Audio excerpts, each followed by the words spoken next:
चाहिँ हामी गाउँ खोलाको बस पार्कमा आइपुगेका छौँ। बस पार्कको हामी चाहिँ सायद अब जिपमा गइन्छ होला, जिपहरू हिँड्छ। हामी चाहिँ अहिले गाउँ खोला आइपुग्यौँ है। गाउँ खोला आएर चाहिँ हामी टक्क जिप स्ट्यान्डमा आइपुगेका छौँ। अब हामी चाहिँ जिप लिएर टक्क जिप रिजर्भमा चाहिँ हामी आज चाहिँ सिक्लेस जान्छौँ है त।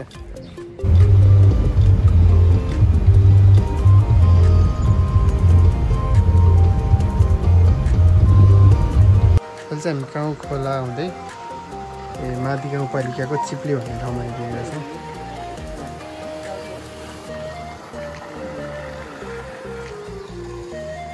त्यो चाहिँ हामी आएको जिप हो। हामी चाहिँ अहिले खेलाङ गाउँ आइपुग्यौँ र खेलाङ गाउँमा चाहिँ बाटोमा आउँदाखेरि चाहिँ एउटा सस्पेन्सन ब्रिज पर्दो रहेछ। यो सस्पेन्सन ब्रिजले चाहिँ खेलाङ गाउँ र यतापट्टि रहेको पार्ची गाउँलाई चाहिँ कनेक्ट गर्दो रहेछ है। अनि यहाँ चाहिँ एउटा चाहिँ फोटो सेसन चल्दैछ।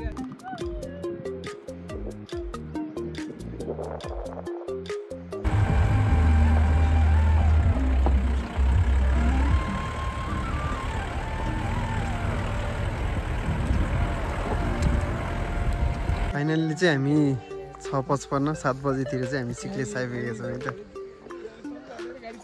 चाहिँ आज हामी नमस्ते गेस्ट हाउसमा बस्ने प्लान छ है हाम्रो।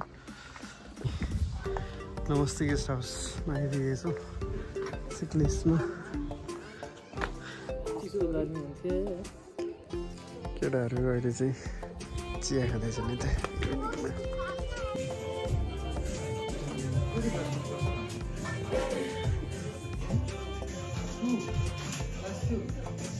अहिले नमस्ते गेस्ट हाउसमा चाहिँ नाइटको लन्च गर्दैछौँ है त।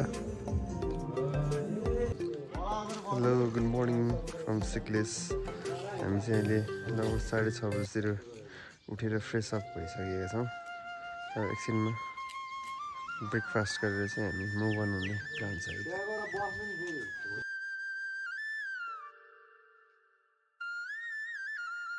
हामी चाहिँ अब अहिले चाहिँ हामी नमस्ते गेस्ट हाउस सिक्लेसमा छौँ। अब हामी चाहिँ यहाँबाट ब्रेकफास्ट गरिसक्यौँ। अब 7:30 बजीतिर चाहिँ हामी अब अहिले चाहिँ कापुचीको लागि जाँदैछौँ।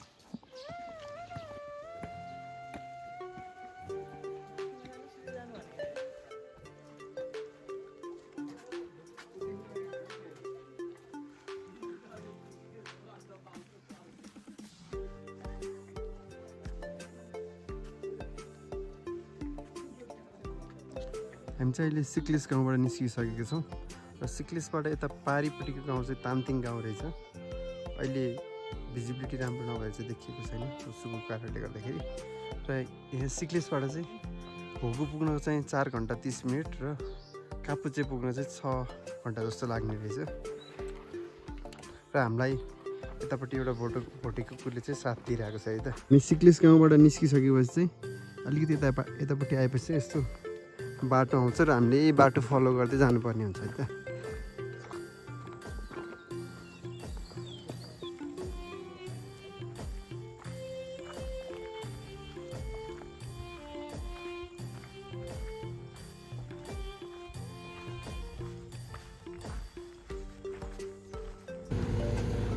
बाटो चाहिँ यो मोटरको बाटो चाहिँ कन्स्ट्रक्सन हुँदै रहेछ है। मोटर बाटो आइसकेपछि चाहिँ यो ठाउँमा आइपुगेपछि चाहिँ वाकिङ ट्रेल छ है त। यो ट्रेलबाट चाहिँ हामी तल जान्छौँ। वाकिङ ट्रेल हिँड्दै आइसकेपछि चाहिँ हामीले यहाँनिर चाहिँ एउटा झोलुङ्गे पुल देख्छौँ है त। हामी यो झोलुङ्गे पुल तरेर पारि जाने भएर चाहिँ हामीलाई गाइड गर्दैछ हाम्रो भोटे कुकुरले। हिँड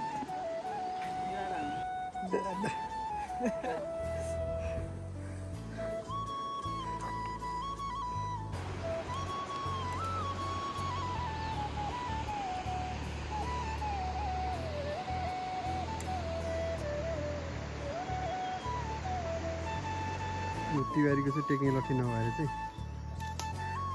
लट्ठी भाँचेर टेक्ने लट्ठी बनाउँदैछ है त। तिवारी भयो।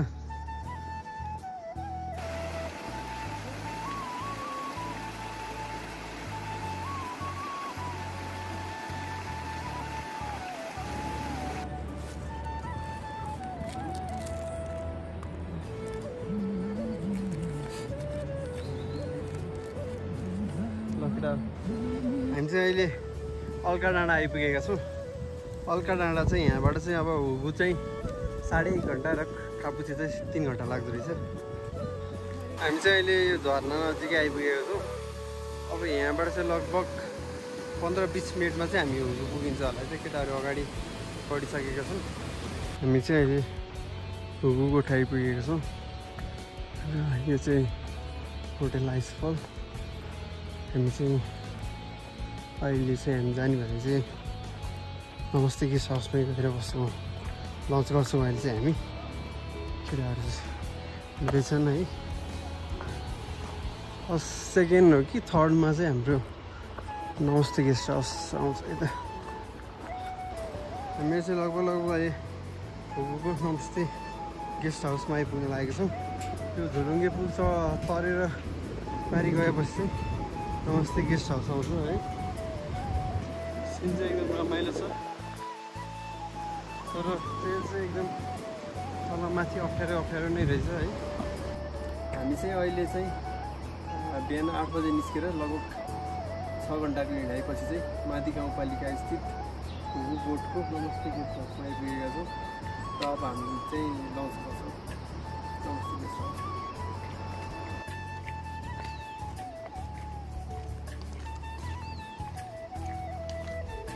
हामी चाहिँ एराउन्ड हुगुबाट चाहिँ 2 घन्टा जति हिँडेपछि चाहिँ हामी लगभग कापुचे आइपुगेका छौँ। कापुचे लेक चाहिँ यहाँबाट अलिकति उतापट्टि पर्छ। अहिले चाहिँ यो अफ सिजन जस्तो भएको भएर चाहिँ सबै कटेजहरू चाहिँ सबै बन्द जस्तै रहेछ। माथि 2टा मात्रै खुल्ला छ है। This is one of the lowest altitude glacier lake in the world at 2450 meters, and here I present you a Kapuche Lake.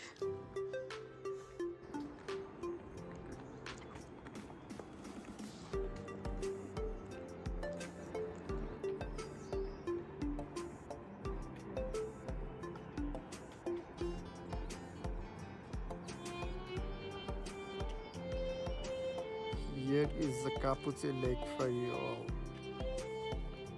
Finally चाहिँ हामी 5 बजे चाहिँ कापुचे घुमेर अब हामी फेरि हुगु फर्किँदैछौँ है। अब on the way to Hugu. Bye bye Kapuche. आजको दिन कस्तो भयो सबै? आजको दिन समअप गर्नुपर्दा चाहिँ हामी बिहान 8 बजे सिक्लिसबाट निस्क्यौँ। लगभग 6.5 घन्टाको एराउन्डमा चाहिँ हामी अहिले हुगुमा आइपुग्यौँ। लगभग हुगु आइपुग्दाखेरि चाहिँ 2-2:30 बजेको थियो। त्यसपछि हामीले लन्च गऱ्यौँ हुगुमा। लन्च गरिसकेपछि हामी कापुचेको लागि निस्क्यौँ।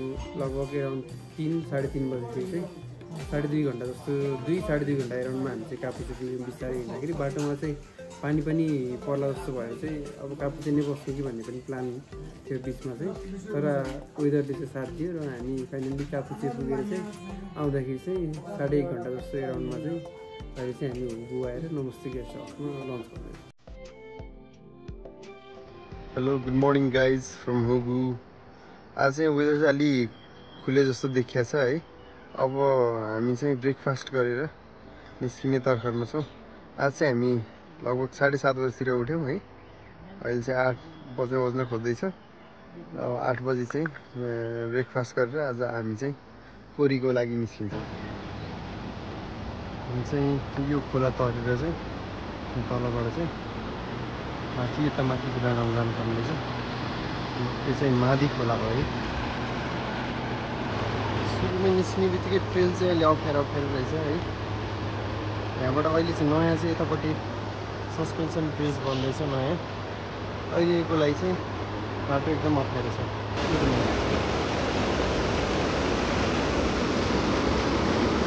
हुबाट निस्किने बित्तिकै चाहिँ हामीले पहिला चाहिँ कापुचेतिरबाट आएको मादी खोला चाहिँ तर्यो है।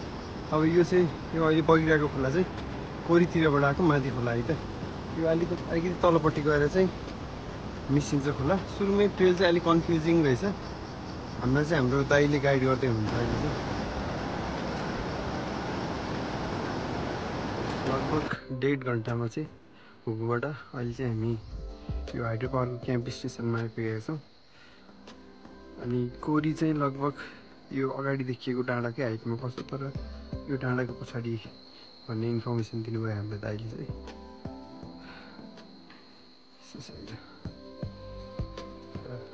साथीहरू यहाँ अहिले एकछिन टेस्ट गर्दैछन्। यो डाँडा कटिसकेपछि चाहिँ हाम्रो यस्तो हाइड्रोको लागि टनेल पाइपहरू बिछाएको देखिन्छ। फाइनल्ली चाहिँ हामी 1:15 बजेतिर चाहिँ अहिले माथि गोठमा आइपुगेको छौँ।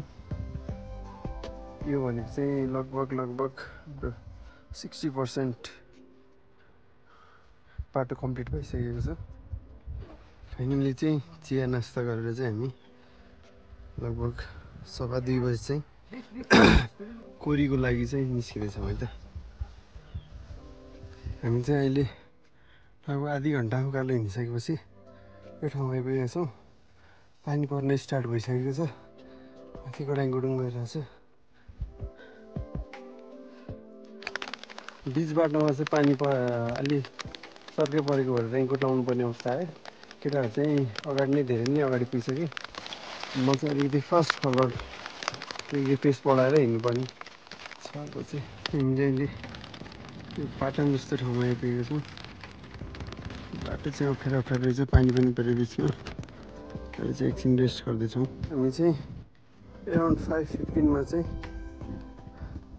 यो ठाउँमा आइपुगेका छौँ। यहाँबाट पारि चाहिँ एउटा स्नो क्याप माउन्टेन जस्तो देखिएको छ र अलिकति यतापट्टि चाहिँ त्यो भागमा चाहिँ कटेजहरू देखिएको छ। प्रोबेबली त्यो नमस्ते गेस्ट हाउस गइदियोस् भन्ने एकदम ठुलो चाहना, किनभने एकदमै थकित अवस्था छ। यताबाट सनसेट पनि हुन आँटे जस्तो देखिएको छ है। हामी चाहिँ अब लगभग नमस्ते गेस्ट हाउस पुग्नु लागि यो पारिको चाहिँ नमस्ते गेस्ट हाउस हो। र यो टेरेन चाहिँ एकदम डरलाग्दो देखिन्छ। ल्यान्डस्केप पनि एकदम डरलाग्दो देखिन्छ।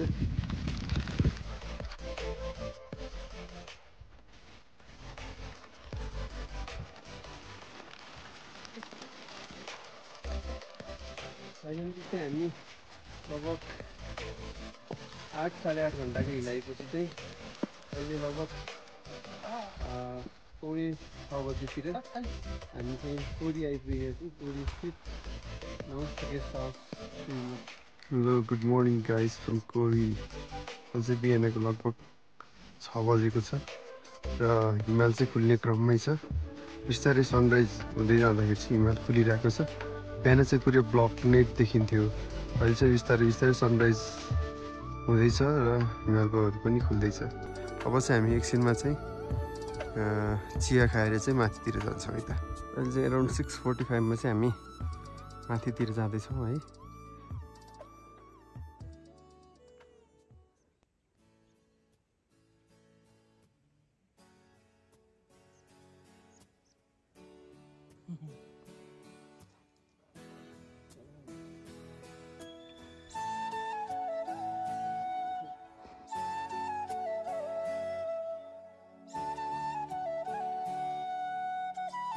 लगभग 8 बजीतिर चाहिँ हामी यहाँबाट चाहिँ भ्यू हेरेर चाहिँ तल होटेल फर्किँदैछौँ। र हामी चाहिँ अहिले चाहिँ अब ब्रेकफास्ट गरेर चाहिँ तासाको बाटो चाहिँ तल झर्ने प्लान छ। आज नै पोखरा पुग्ने प्लान चाहिँ हेरौँ के हुन्छ है त। ओभरअल कापुचे र कोरीको ट्रेक कस्तो भयो त सोबिन? अब कापुचे र कोरीको ट्रेक भन्नुपर्दा चाहिँ हामी चाहिँ अलिकति अफ सिजन टाइपको बेलामा आएको भएर चाहिँ हामीले चाहिँ अलिकति कुनै कुनै ठाउँमा चाहिँ हाम्रो एक्सपेक्टेसनभन्दा चाहिँ अलिकति कम नै भेट्यौँ हामीले। अब हिमालहरू चाहिँ खुलेको थियो, वाइल्ड फ्लावरहरू पनि देखिन्छ कि भन्ने आश थियो, तर वाइल्ड फ्लावर त्यति धेरै भेटिएन। तर ओभरअल भन्नुपर्दाखेरि चाहिँ ट्रेक समअप गर्नुपर्दाखेरि चाहिँ ठिकठाक नै भयो। हामी चाहिँ लगभग 8:45 चाहिँ कोरीबाट चाहिँ अब पोखरा लाग्यौँ। हामी चाहिँ तासाको बाटो हुँदै तल झरिन्छ। गर्दाखेरि चाहिँ तपाईँहरू यो बाटो झर्दाखेरि चाहिँ यहाँनिर चाहिँ बोर्ड छ, उता तल चाहिँ होगु, माथि कोरी र यता सिक्लेस लिएको छ। यो बाटोबाट चाहिँ तल झर्नुपर्ने हुन्छ है, कन्फ्युजिङ हुनसक्छ बाटो चाहिँ। यो चाहिँ टोनी ह्यागन ट्रेल है त। र हाम्रो सुजनले टोनी ह्यागनको बारेमा के भन्दै हुनुहुन्छ? टोनी ह्यागन भनेको चाहिँ नेपालमा धेरै धेरै ट्रेलहरू पत्ता लगाएर नेपाल एक्सप्लोर गरेको मान्छे हो।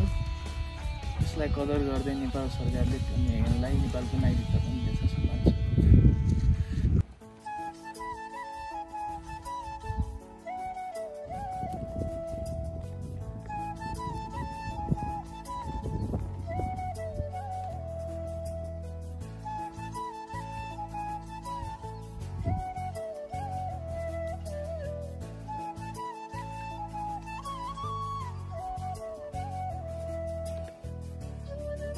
कोरीबाट चाहिँ लगभग 4 घन्टाको हिँडाइपछि हामी अहिले चाहिँ तासा आइपुगेको छौँ।